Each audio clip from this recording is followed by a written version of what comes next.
Hello there and welcome to the June edition of Richard House News.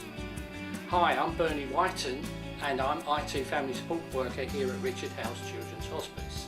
Even though it's been a cold and windy, wet June, there's been lots of bright things happening here at Richard House.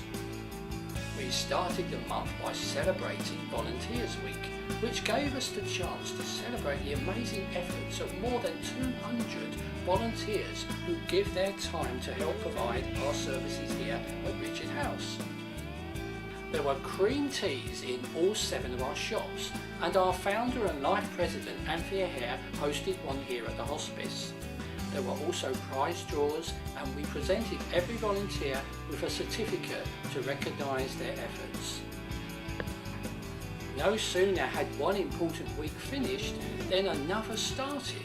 Carers Week followed Volunteers Week, and mums and dads, brothers and sisters of the children we support at Richard House were welcome to a range of activities. There was portrait painting, pampering and plenty of imagination during the week, which included relaxation days for adults and siblings, as well as a funky junkie day where siblings created a futuristic world out of rubbish. June has also been a time for reflection and memories as we've held our annual Remembrance Day for children and young people in our care here at Richard House. We celebrated their lives with words, music and memories during an event held in our beautiful memory garden. Our Richard House team of families and staff were winners at the West Ham Upton Park ground as they lifted the trophy at the Newham Police fundraising tournament held just for us.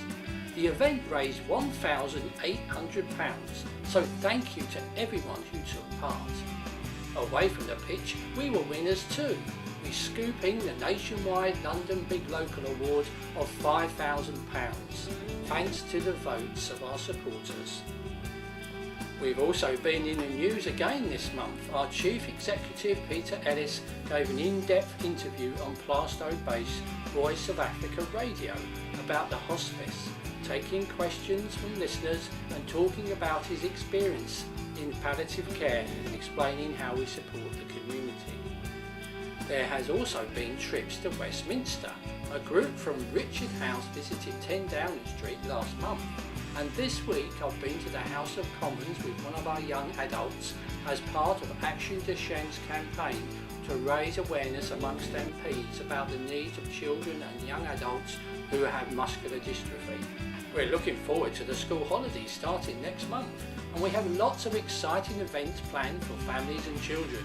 The men's group are going go-karting and fishing, while there will be zoo animals, a pantomime by the Starlight Troupe, a canal boat trip and much more. Finally, on the 14th of July will be a fundraising date for your diaries, as supporters are raising money in 2 parts of the capital for us, with both the Colour Run and the British 10K London Run taking place.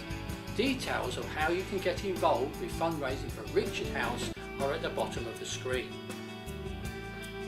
That's all from this June's edition of Richard House TV News.